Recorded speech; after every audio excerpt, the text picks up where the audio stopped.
datang kembali di channel YouTube Nova Arata. Jangan lupa zikrullah ya, zikir kepada Allah, mengingat Allah, karena zikir merupakan ibadah atau amalan yang paling ringan diucapkan namun berat di timbangan, insya Allah. Jadi hari ini saya mau berbagi cerita yang saya dapat ketika saya mengikuti kajian guru saya Pak Fadli dalam rangka memperingati hari kelahiran Nabi Muhammad SAW, Maulid Nabi yang kemarin tanggal 19 atau 20 Oktober tepatnya. Ini biasanya saya catat di buku, dan ini adalah yang pertama sebelum pandemi tahun 2019, tanggal 11 bulan November. Beliau ini adalah guru saya, salah satu guru saya ketika kami sekolah dulu, yang Masya Allah setiap ada acara, setiap ada perlombaan yang dicari saya dan kawan-kawan. Biasanya bertiga, salah satunya adalah kawan saya Maswan Sujianto Feriansyah. Saya di sini hanya menceritakan sedapatnya saya, sebisanya saya, hanya mau berbagi apa yang saya catat biar catatannya tidak hilang. Nah, di sini saya ringkas ya catatannya, karena tidak jauh beda antara buku catatan pertama dengan catatan yang kedua ini. Maulid Nabi Muhammad Sallallahu Alaihi Wasallam. Maulid, apa arti maulid itu? Maulid adalah ingat, mengingatkan. Jadi kita sebagai manusia itu seharusnya sering mengingat, diingatkan. Kebanyakan kita mau mengingatkan tapi tidak menerima diingatkan. Nah, di sini kita harus mengingat sejarah-sejarahnya Nabi. Nah, dengan adanya Maulid Nabi ini, kita diingatkan ke sejarah belakang, sejarah Nabawiyah. Contoh, siapa ibu Nabi Muhammad, siapa bapaknya Nabi Muhammad, dan seterusnya. Dari situ kita belajar kehidupan Nabi zaman dulu begitu berat, begitu penuh dengan ujian, namun beliau hadapi dengan semangat dan tidak mudah putus asa. Bagaimana disebut dengan hidupnya penuh kesulitan? Beliau sebelum lahir, ayahnya sudah meninggal. Ketika lahir, ibunya sakit lalu meninggal. Setelah itu kakeknya Abdul Muthalib. Ya, itu adalah suatu ujian yang berat, sangat berat untuk Nabi pada zaman. Namun di balik itu semua, beliau yakin, fa inna ma'al usri yusra wa inna ma'al usri yusra, bahwa sesungguhnya setelah ada kesulitan pasti ada kemudahan. Dalam surah Al-Ahzab ayat 21, a'udzu billahi minasyaitonir rajim.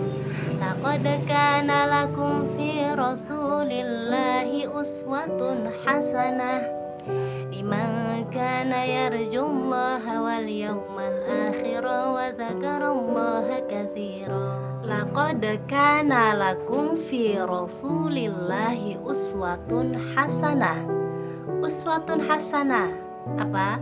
Uswatun hasanah itu adalah contoh atau teladan yang baik untuk kita contoh dari Rasulullah Shallallahu Alaihi Wasallam. Siapa yang bisa meneladani Nabi Muhammad Shallallahu Alaihi Wasallam? Di ayat selanjutnya, liman kana yarjullah. Siapa orang-orang yang mengharap rahmat Allah? Mereka adalah orang-orang yang bisa meneladani Nabi Muhammad Shallallahu Alaihi Wasallam dengan konsep lillahi ta'ala. Dan suratul Al-Fatihah terdapat iyyaka na'budu wa iyyaka nasta'in. Hanya kepadamulah kami menyembah dan hanya kepadamulah kami memohon pertolongan. Jadi kita itu disuruh menyembah dulu baru meminta pertolongan. Jangan meminta pertolongan namun kita tidak menyembah. Sembah dulu baru minta tolong. Dengan cara apa? tolong dengan cara apa? Bisobri wassalat, dengan sabar dan sholat. Lalu siapa lagi orang-orang yang bisa meneladani Rasulullah? Wal yaumal akhir. Mereka adalah orang-orang yang yakin akan hari akhir, akan adanya hari kiamat, akan adanya kematian. Kata Nabi, beramallah seakan-akan besok kita akan mati, dan bekerjalah seakan besok kita akan hidup selama-lamanya. Kenapa kita harus beramal seakan-akan besok akan mati? Biar kita semangat untuk meningkatkan ibadah, kata beliau. Dan kenapa bekerjalah seakan-akan kita hidup selama-lamanya, biar kita semangat untuk menjemput rizki, jadi seimbang, setara. Lalu siapa lagi yang bisa dan mudah meneladani Rasulullah? Yaitu wadzakarallaha katsira, mereka yang banyak menyebut Allah, yang banyak mengingat Allah, zikir kepada Allah dalam setiap keadaan apapun, mau sedih, mau senang, mau susah. Kata Allah, ingatlah akan aku, maka aku akan ingat kamu. Dan zikir yang paling berat timbangannya apa? Kalimat tahlil, la ilaha illallah, tiada Tuhan selain Allah. Untuk teman-teman semuanya, jangan lupa bersyukur untuk hari ini. Syukur bil qalbi, syukur dengan hati. Syukur bil lisani, dengan lisan, yaitu contoh alhamdulillah. Syukur bil amal, dengan amal perbuatan. Syukur tidak cukup hanya dengan lisan, tapi juga dengan amal perbuatan. Nah, itu sedikit materi yang saya catat dari pengalaman saya ikut kajian. Sedikit banyaknya itu sudah saya ringkas.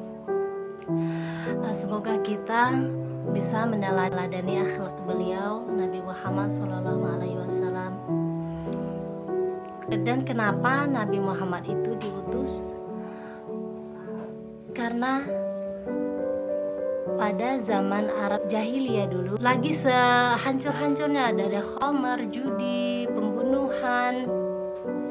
Nah, disitulah Allah utus Nabi Muhammad untuk memperbaiki akhlak-akhlak pada zaman itu. Dan alhamdulillah selama 23 tahun, 13 tahun di Mekah dan 10 tahun di Madinah, beliau perkenalkan agama Islam. Dan alhamdulillah setelahnya Arab jahiliyah mulai membaik keadaannya. Nah, mungkin itulah yang bisa saya sampaikan sedikit banyak dari catatan saya ini.